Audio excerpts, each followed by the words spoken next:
Okay, so I haven't uploaded on this channel in a few weeks. I've been doing a bunch of stuff on my main channel. I've been really, really busy with stuff. I really got to get back to the swing of things. So I want to talk about Hell in a Cell 2020. Okay, first of all, Hell in a Cell 2020 was so much better than Hell in a Cell 2019. God, that show was horrible. That was an atrocious show last year. It was the worst finish in the history of Hell in a Cell, in my opinion. But this year's show was quality. All three Hell in a Cell matches, to me, delivered. The show was like a 6-match show. It was only about 3 hours long, a little bit over 3 hours. But everything delivered. Listen, the Tribal Chief Roman Reigns right now is the absolute best heel in the wrestling business right now. And Randy Orton's right up there at number 2. I gotta give WWE credit for the way they've been booking these heels lately.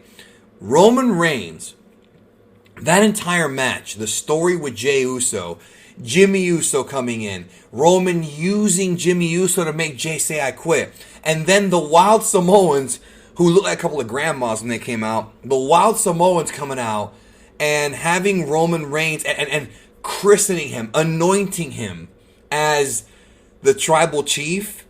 I got chills, man. Like, if you know your wrestling history and you know about the Samoans, like, that is phenomenal. Like, it was so well done. The drama, there was an emotional impact, it was powerful. This is what the wrestling business needs, bro. This is what it needs. It really needs this. To me, that was the best match of the show. Maybe not as far as work rate, because I feel like, you know, Bayley and Sasha, these girls worked really, really hard. I haven't really been into their feud, but they worked hard. And then also the main event with Randy Orton and Drew McIntyre. A little bit gimmicky, but I liked it. And I was not too surprised that Randy Orton won the title because, you know, we thought he was going to win last month, or last pay-per-view, that is.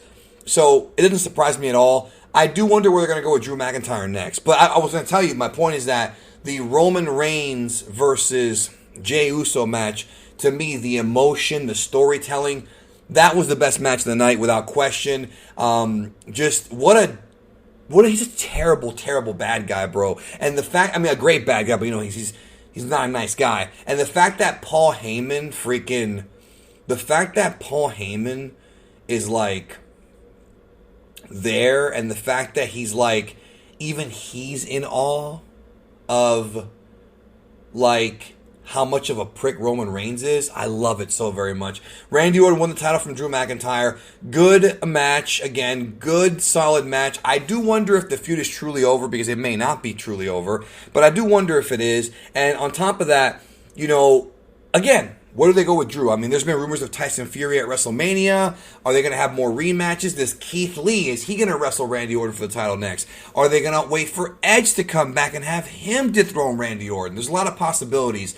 But Drew McIntyre's title reign is over. It's unfortunate that his entire title reign was during the pandemic. And because of that, he never drew any people. Like, he just couldn't, because there was nobody coming to the shows. So it's just really unfortunate that this guy who's worked so hard to be champion, had a pretty decent title reign, I would say, ends up just having this as a title reign. I hope that whenever he gets re-coordinated, if they do that in the future, I hope that it's actually going to be post-pandemic, where we have fans in the crowd and we can actually enjoy it. So there is that. Now, on top of that, again, Bayley and Sasha, some called this like the best Hell in a Cell of all time. That's a stretch. It really isn't. But it is the best women's Hell in a Cell, I would say. Definitely the most enjoyable for me. Again, I'm not a big fan of this angle. These guys, they've been teasing this match for years, and we saw it at NXT Brooklyn. It's tied back to that. So I wasn't really invested in the angle, but the storytelling within the body of the match I thought was really good. Really did enjoy Bayley as a heel here.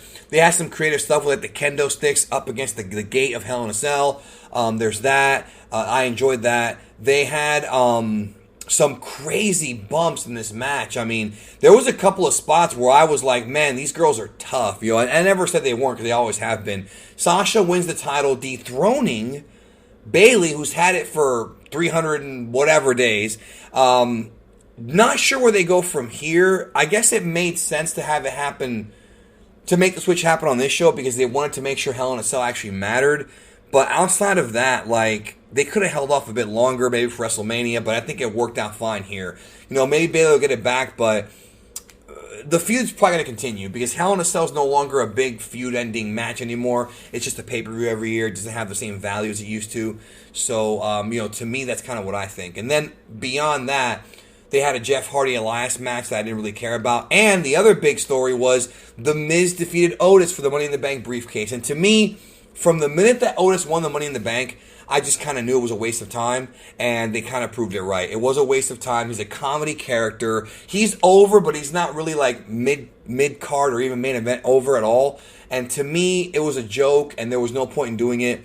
The Miz may cash in, for all we know, against Randy Orton or even Roman Reigns, but I don't think so. I don't think it's going to happen on Roman Reigns. Maybe he'll wait till the next babyface gets it, but it's better to have The Miz with it, who already cashed in once and already became champion, than have Otis with it, who has no credibility. I don't care that his friend turned on him.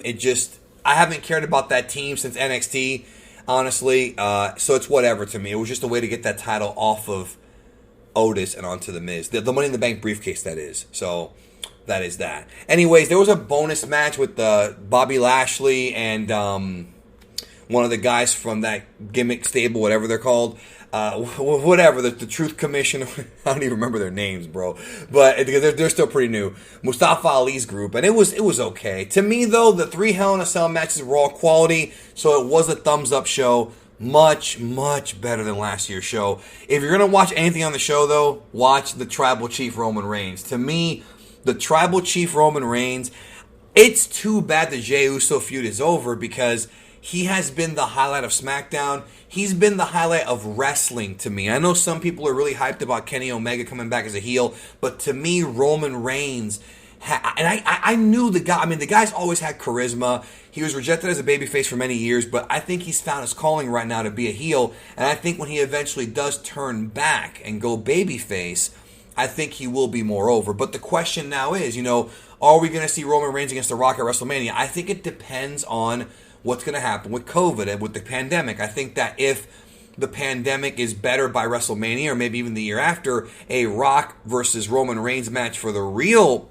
title of Tribal Chief could work out, with Roman Reigns probably winning that because I think Rock would put him over, or they might not even go in that direction. I also thought maybe if they bring Lesnar back at some point, they could do another Roman Reigns-Lesnar match where finally Lesnar loses to Roman Reigns at WrestleMania. Remember, the last 2 times they wrestled at WrestleMania, Roman never was able to beat Brock. He never pinned him. So eventually you would assume they're going to eventually have Roman beat him. So what better than to have Brock come back as a babyface, salty because Paul Heyman's with Roman, and then do that. But again, I think Brock coming back will depend on the pandemic. It'll come down to that. That'll be the ultimate sort of situation where we go in the future. Anyways, that's it. Thank you for watching. I hope you have a great day. Love you guys, and we'll talk soon.